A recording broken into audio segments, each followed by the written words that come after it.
시청자 여러분 안녕하십니까? 지난 주말에 홍콩에서 45km에 달하는 인간띠가 등장했습니다. 홍콩의 길이라고 부르는 건데요.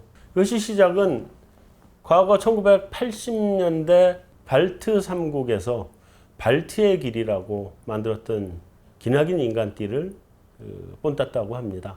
발트의 길은 1980년대 소련으로부터 독립을 원하던 발트 3국, 에스토니아, 리투아니아, 라트비아 이 3개국에서 만들었던 인간띠입니다. 그래서 홍콩에서 홍콩의 길이 등장한 것은 어찌 보면 홍콩의 독립을 원한다 이렇게처럼 보이기도 합니다. 사실 상당히 중국의 입장이나 또 홍콩이 가지는 세계 무역 또 금융 시장에서의 위치를 볼 때에도 굉장히 우려감이 증폭될 수밖에 없는 그러한 사태인데요.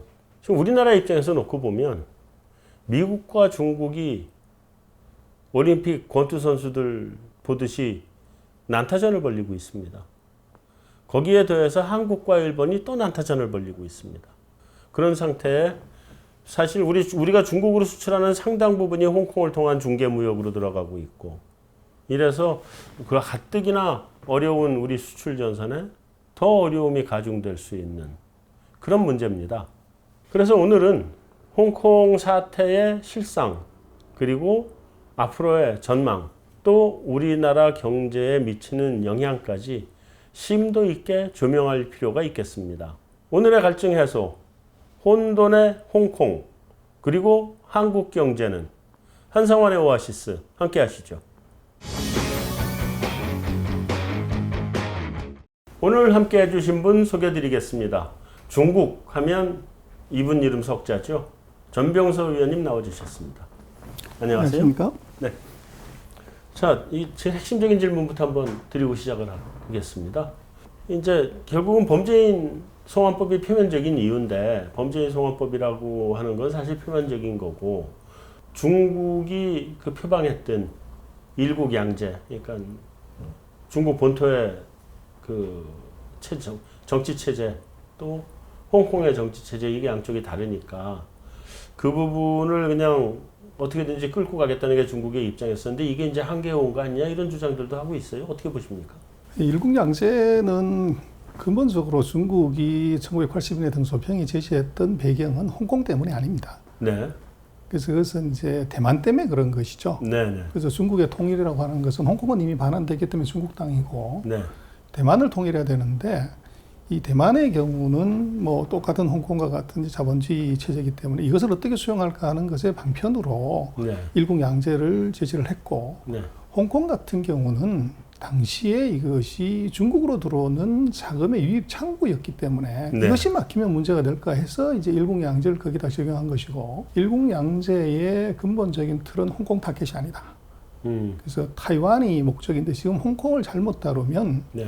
이 대만하고의 관계가 멀어지면 중국의 통일은 이것을 원해 줄 수 있다. 그렇죠. 이게 이제 그 핵심 포인트고 그래서 중국이 홍콩을 다루는 데서 굉장히 조심스럽게 접근하고 있다. 그렇게 말씀드릴 수 있을 것 같습니다.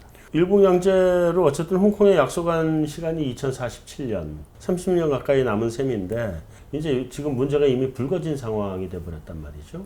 근데 이게 오히려 거꾸로 일국양제가 아니라 일국일체제로 가는 거를 촉발시키는 계기가 되지는 않을까요? 그렇지는 않을 것 같습니다. 지금 홍콩 네. 사태는 상당히 이제 우발적인 상황이라고도 볼 수가 있는데요. 네.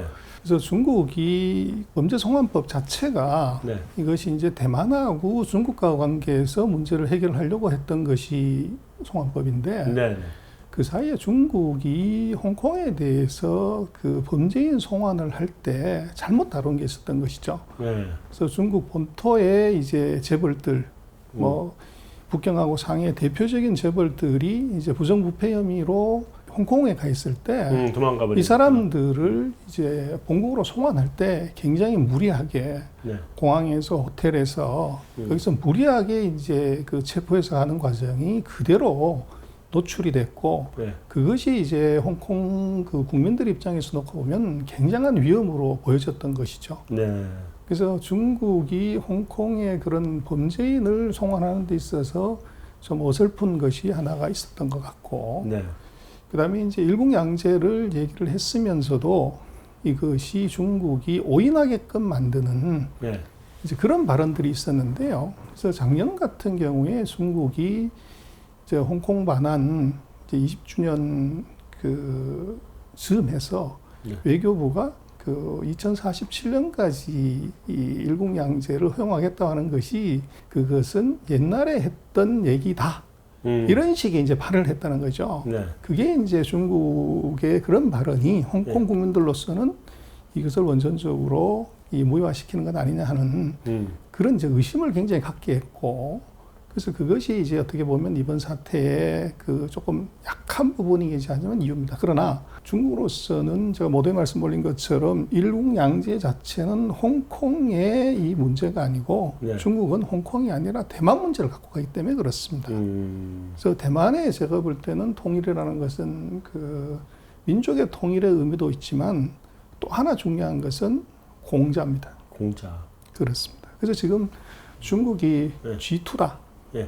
이제 세계 넘버 2라고 얘기하지만 전 세계 어떤 패권국도 세계를 통치할 때 이 사상, 문명, 네. 철학이 없이 세계를 지배한 나라는 없습니다. 그렇죠.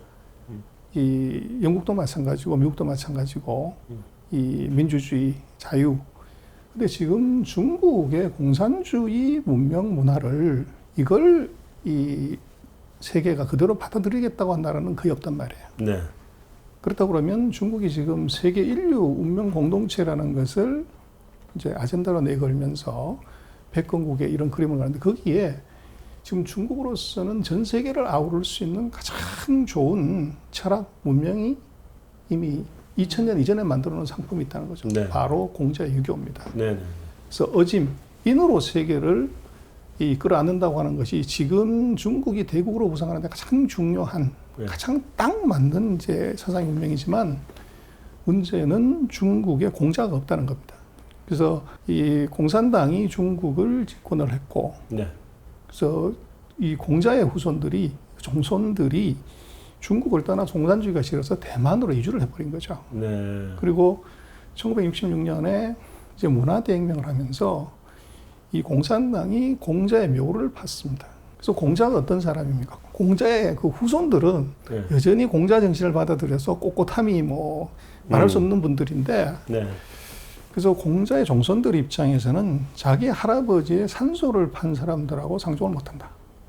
그래서 공자의 78대 손은 이제 돌아가셨고 79대 손이 대만에 살고 있는데 이분이 절대로 중국 본토에 가지 않습니다. 그래서 우리 한국에는 안동의 도산서원이나 성균관당에 오지만, 그래서 이게 결국은 종갓집이라고 하는 것이, 전통이라는 것이 종손이 있어야 그 종갓집의 의미가 있는데, 네. 중국으로서는 사실은 유교 사상을 갖고서 이 새로운 문명의 상품으로 가고 싶지만 여기에 그 컨텐츠의 주인이 없다는 거죠.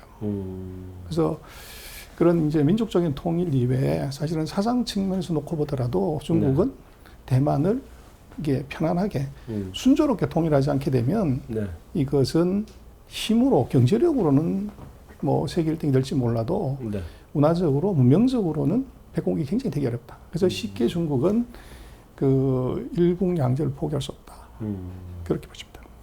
자, 근데 그러면 그 이제 일국양제의 대만에 관련된 문제 때문이라도 이번에 홍콩을 사실은 처리하는 게 아주 부드럽고 정치하게 이게 넘어가야 될 것 같은데, 지금 홍콩 사태는 지금 좀 폭력적으로까지 넘어가고 있는 상태란 말이죠. 이 상태에서 계속 저렇게 그걸 방치해 둘 수도 없고, 그렇다고 뭐 선천에 지금 대기하고 있다 그러나요? 무슨 중국 본토 경찰들 그거를 갖다 투입시킬 수도 없고, 이게 중국의 입장에서는 굉장히 어려운 묘수풀이를 해내야 되는 입장이 될 것 같습니다.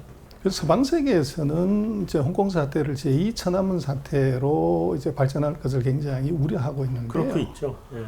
그래서 지금 심천에 그 중국의 무장 경찰이 집결해서 이제 그 시위 진압 훈련을 하고 있다고 하는 것은 제가 볼 때는 저것은 중국이 어떻게 보면 보여주기 위한 홍콩의 경각심을 하기 위한 것이지 이것이 천안문 사태 같은 것은 나타나기가 근본적으로 어렵다. 이유는 천안문 사태의 경우는 저것은 중국의 국가 체제를 전복할 가능성이 있는 전형적인 반정부 운동이었다는 거죠. 네. 그리고 그것은 중국의 수도인 북경의 한복판에서 이루어진 일이기 때문에 네. 이것은 반드시 진압을 해야 되는 문제가 생겼지만 지금 홍콩 사태는 이것은 중국 정부를 전복한다 이런 사안이 아닙니다. 네. 첫 번째는 말씀하신 송환, 두 번째는 이제 2047년까지의 그 일부 양제 보장. 양제를 보장하라는 것이기 때문에 네. 이것이 천안문 사태하고는 근본적인 그 이슈 자체가 다르고 또 중국 정부 입장에서 놓고 보면 이 4,000km 이상 떨어진 이제 홍콩에서의 소요 사태가 네. 북경까지 올 가능성이 없습니다. 네. 그리고 말씀하신 것처럼 만약에 제2천안문 사태 같은 것이 발생이 된다고 하면 예전에는 그것이 언론 통제하고 이게 가능했지만 지금 스마트폰의 보급으로 실시간으로 전 세계에 그대로 중계가 됩니다. 그렇죠. 그렇게 되면 G2 중국이라는 이런 이미지보다는 저것은 어떻게 보면 무지막지한 이제 폭력 국가로 낙인이 찍힐 수 있는데 네. 지금 있는 중국 정부의 지도자들이 그것을 감내하고 할 만큼 이 시위 사태 자체가 중요하지가 않고 이슈 자체가 또 그거를 용인하면서까지 무리하게 해야 될 이유도 없을 뿐더러 그렇게 아둔하지 않습니다. 네. 그래서 그럴 가능성은 제가 볼 땐 굉장히 낮다 그렇게 생각이 됩니다. 근데 그럴 가능성이 낮으면 지금 홍콩 사태가 연착륙하기는 힘들 정도로 너무 이게 폭력화도 됐고 너무 이게 커져버렸단 말이죠. 사람들 감정이 좀 가라앉아야 될 텐데 그렇게 하려고 그러면 뭐 캐리 람을 이게 물러서게 하든지 그리고 용인을 해주든지 뭐 이런 수밖에는 없을 것처럼 지금 상황이 와 있는데 어떤 뭐 대책을 내놓을까요? 그래서 이제 두 가지로 봐야 되는데요.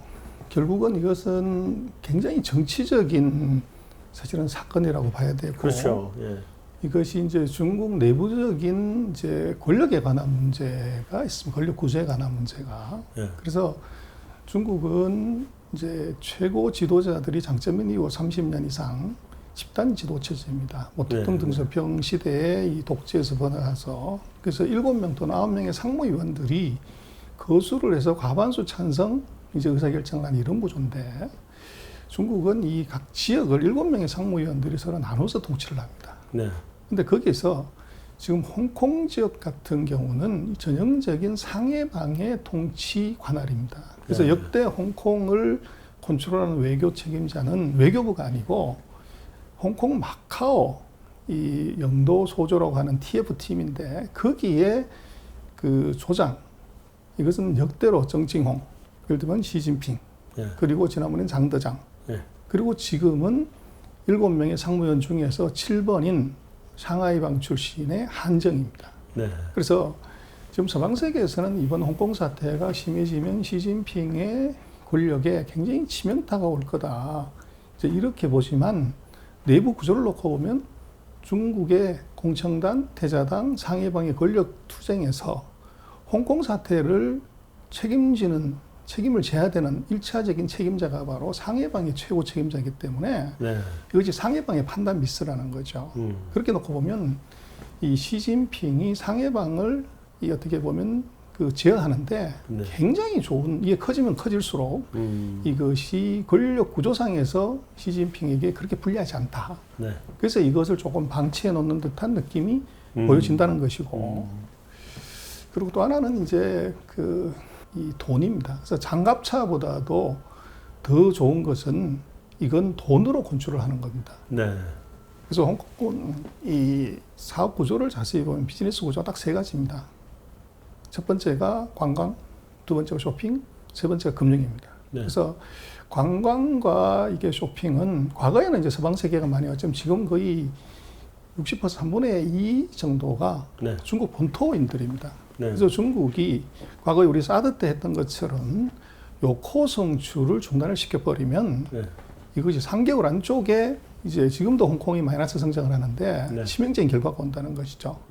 그래서 이런 문제가 있을 수가 있고 또 지금 금융은 마찬가지지만 지금 예전에는 홍콩의 역할이 그렇게 중요했던 것은 이 외부에서 들어오는 FDI 자금이 홍콩을 통해서 들어왔기 때문에 이것이 네. 굉장히 중요한 역할을 했다가 지금은 2013년 이후에 2019년까지 중국은 지금 밖으로 나가는 돈, ODI가 FDI보다 훨씬 더 커진 네. 순투자국입니다. 그래서 지금은 홍콩의 금융기관들 입장에서는 중국에서 해외로 나가는 돈을 어떻게 이것을 중개를 하냐가 이게 중요합니다. 그래서 과거에는 미국에서 MBA한 영어 잘하는 사람들이 홍콩 금융기관에 취직을 했지만 네. 지금은 그게 아니고 만다린을 잘하고 영어를 해야만이 중국 금융기관에 취직할 수 있는 이런 구조로 바뀌었다는 것이죠. 그래서 결국은 장갑차보다도 더 유효한 홍콩의 통제수단은 저건 돈이다. 바로 이 관광객, 쇼핑, 그리고 금융. 이 부분을 적절히 조절하게 되면 홍콩의 경우는 이게 법보다 주먹이 가깝다고 하지만 주먹보다 가까운 것은 밥입니다. 그러면 당분간은 홍콩 사태를 중국 당국이 개입하지 않고 캐리남이나 이런 쪽을 통해서 컨트롤하게 놔두는 형태로 갈 가능성이 높다고 봐야 되겠네요. 그래서 제가 볼 때는 한편으로는 네. 이제 그 국민들을 안심시키는 전략을 쓰고 또 한편으로는 경제적 통제가 들어갈 겁니다. 네, 통제로. 그렇습니다. 지금 그 홍콩에 대해서 경제적 통제를 가한다는 거는 옛날에 홍콩이 반환될 때만 해도 홍콩 없이는 중국 경제 일어나기 어렵다 할 정도로 홍콩의 비중이 컸잖아요. 근데 그렇다는 얘기는 지금 샹하이 푸동이라든지 뭐 이쪽하고 심천 뭐 이런 경제 특구들 이쪽의 비중이 그만큼 홍콩을 상쇄하고도 남을 만큼 충분히 커졌다는 걸로 받아들여도 되는 건가요? 아직은 그렇지는 않고요. 네. 지금 이제 홍콩을 중국이 이것을 홍콩의 기능을 없애고 싶어 하는 이유는 네. 이제 두 가지가 있는데 하나는 중국에 그런 말이 있습니다.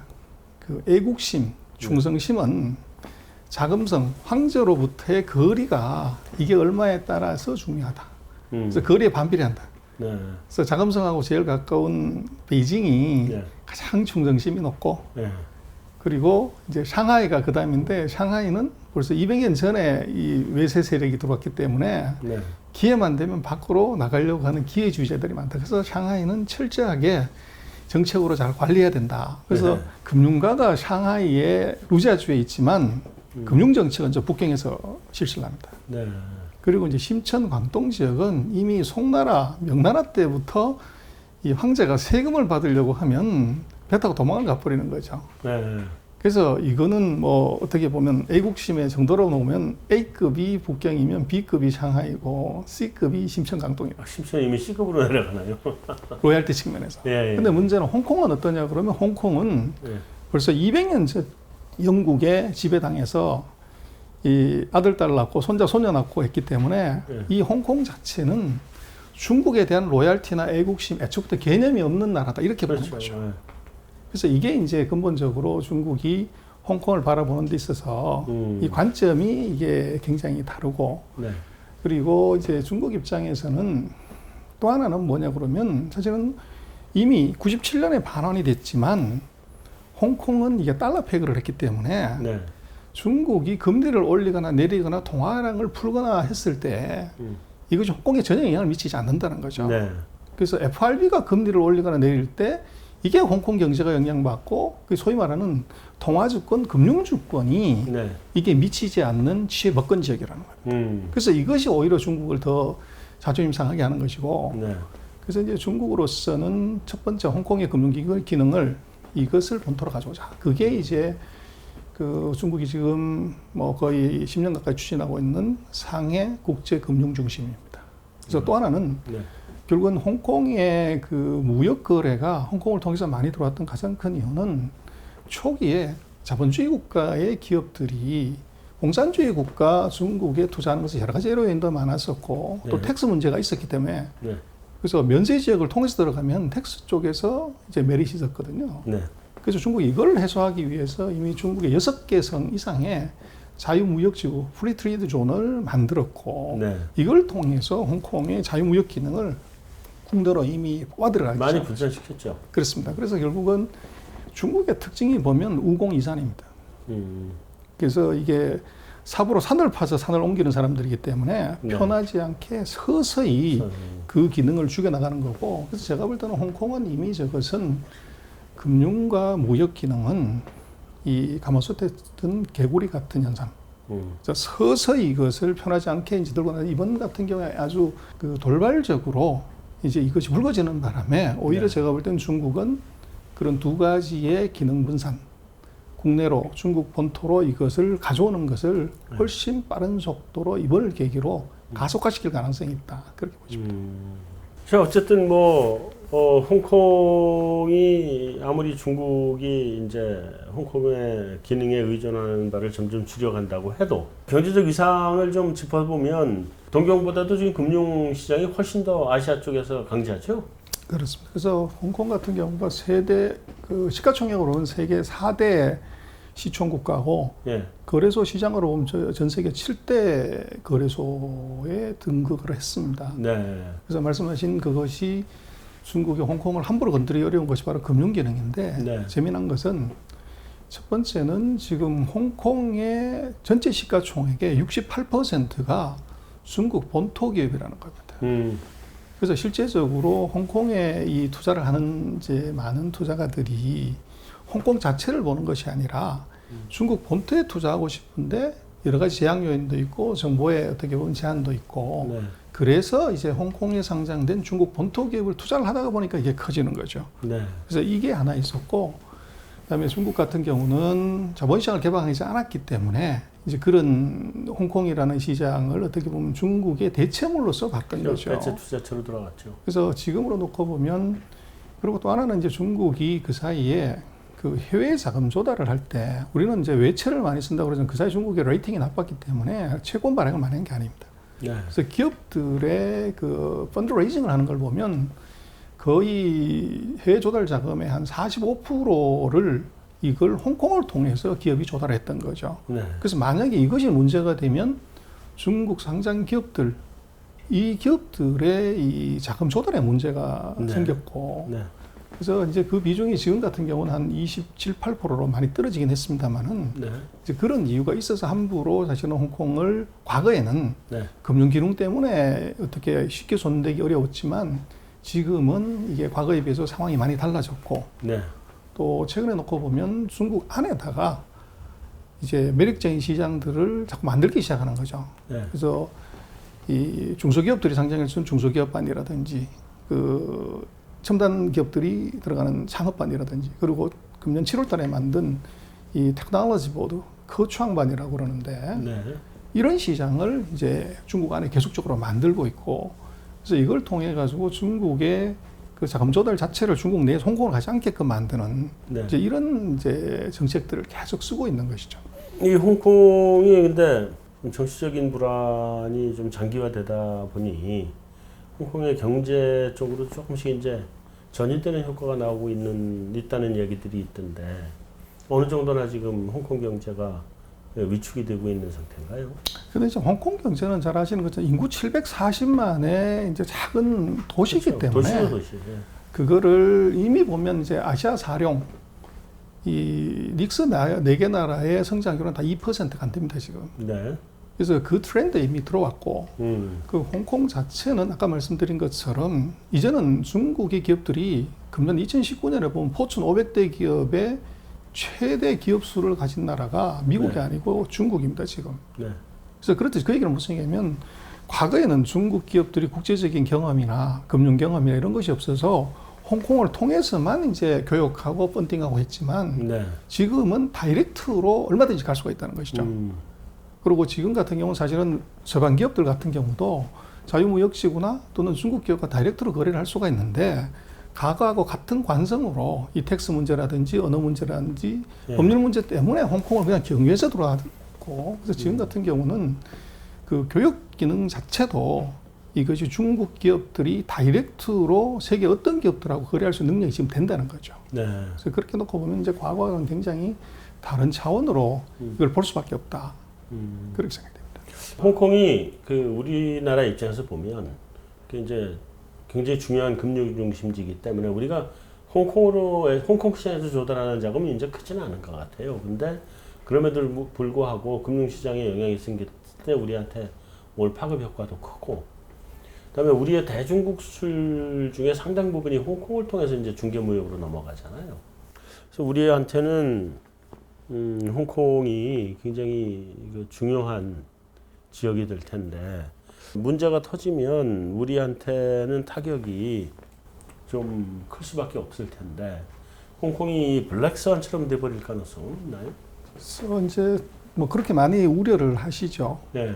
그런데 조금 안을 들여다보면 네. 지금 그 홍콩의 그런 경제적 기능 자체가 네. 근본적으로 이것이 중국 본토가 바쳤기 때문에 보여지는 단순한 중개 기능이거든요. 네. 그 자체가 소비하거나 그 자체가 펀딩하는 기능이 아닙니다. 그렇죠. 그 자체는 아니고 다 중개죠, 거기는. 그래서 이제는 그게 중국이 본토가 다이렉트로 이제 그 거래를 하거나 펀딩을 하기 때문에 그 중요성이 크지 않고 지금 막혔다고 하더라도 사실은 홍콩을 통하지 않고 다이렉트로 중국 수출을 못한다 그러면 그런 문제가 생길 수가 있습니다. 근데 지금은 문제가 생기면 다이렉트로 수출하거나 자금을 보내는 것도 약간 불편하거나 이제 시간이 걸릴 뿐이지 그것이 근본적으로 막히는 것이 아니다 하는 것이 과거와 다른 점이고 네.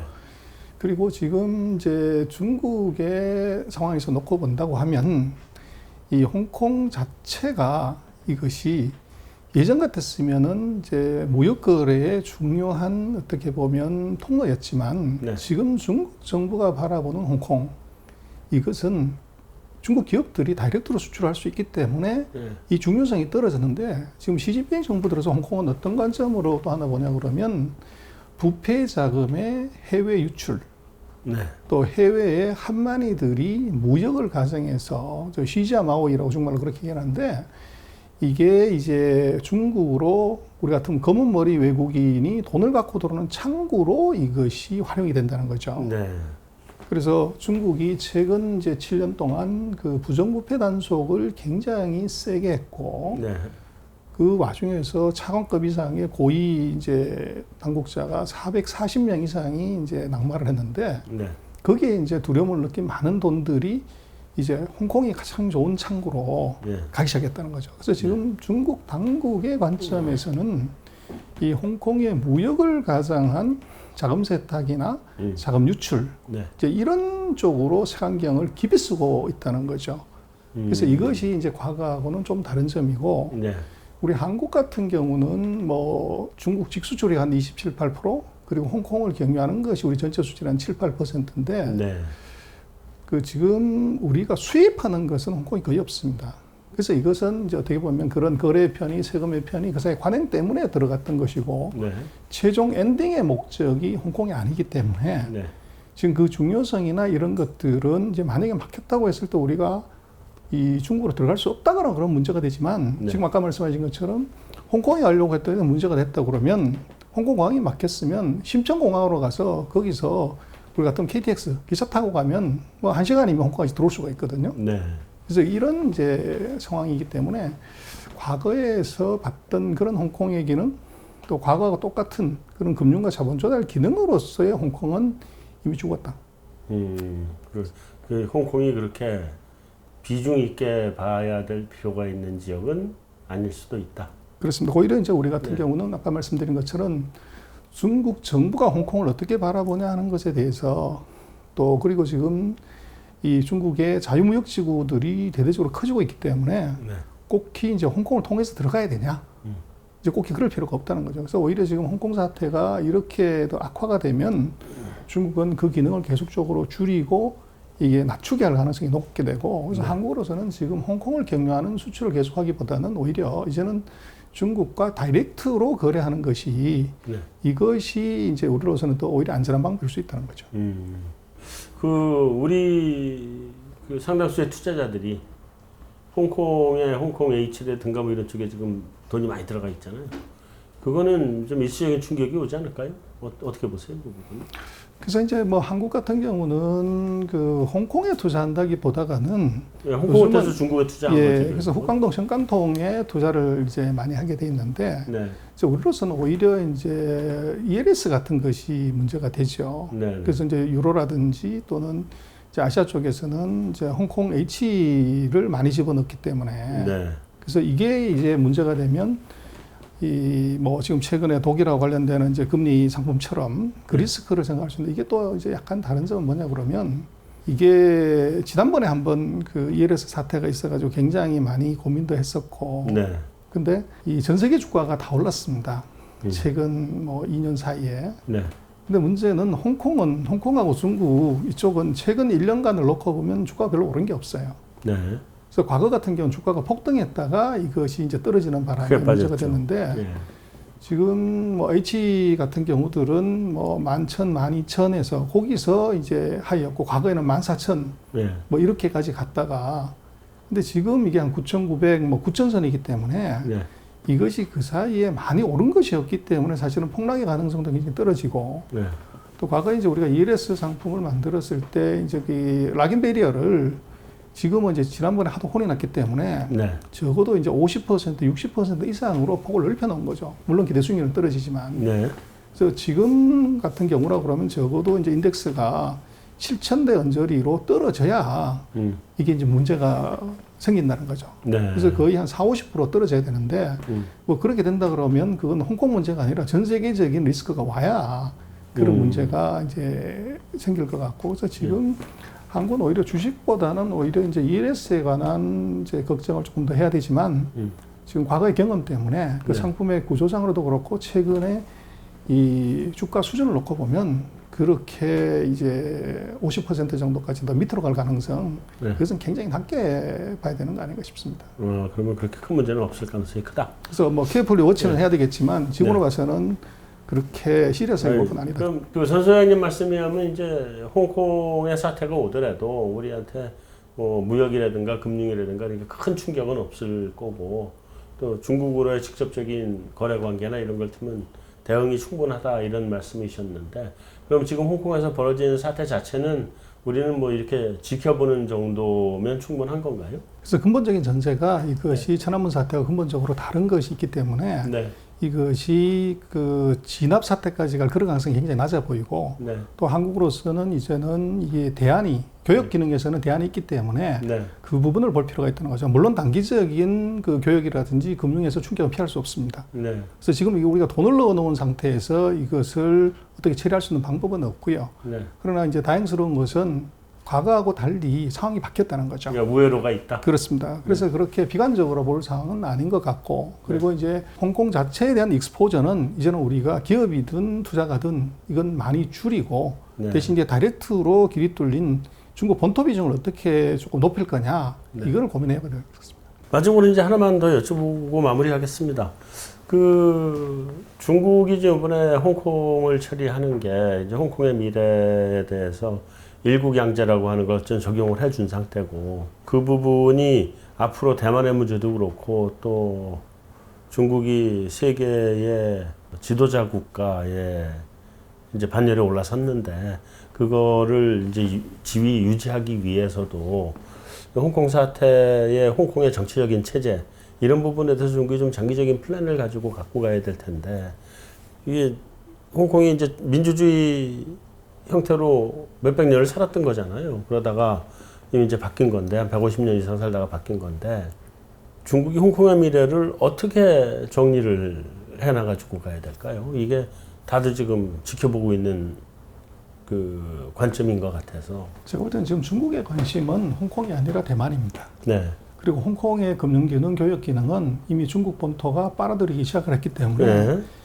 아까 말씀드린 것처럼 이것은 가마솥 때 들은 개구리의 형태로 이걸 보는 것이지 네. 서서히 그리고 그것이 아까 말씀하신 것처럼 전 세계가 보고 있기 때문에 네. 그것을 이제 대국으로 일어서겠다고 하는 패권국의 지위를 노린 나라에서 네. 이것이 어떻게 보면 무력을 사용해서 이것을 진압한다는 것은 중국으로서는 아주 치명적인 결함이 뭐냐 그러면 바로 1대1로입니다. 네. 그래서 중국이 어떻게 보면 이 유럽까지 가는 그런 이제 새로운 외교 정책을 만들었는데 거기서 중국이 얘기하는 것이 인류 운명 공동체를 얘기를 하고 네. 같이 잘 살자고 하는데 네.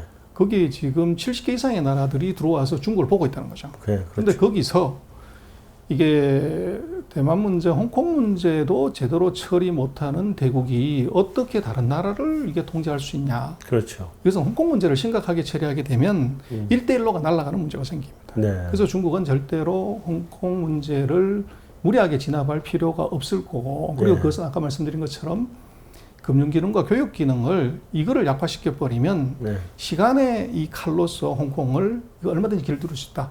중국은 그렇게 보는 거죠. 그리고 과거처럼 홍콩의 기능이 중국 내부적인 통로를 통해서 이것이 흡수될 수 있기 때문에 네. 그것은 이제 밖에서 보는 것처럼 서방 세계가 바라보는 것처럼 홍콩 사태가 중국이 심각하게 처리할 가능성 그것은 굉장히 낮지 굉장히 않는가 낮다. 그렇게 보십니다. 네, 잘 알겠습니다. 오늘 말씀 감사합니다. 감사합니다. 예.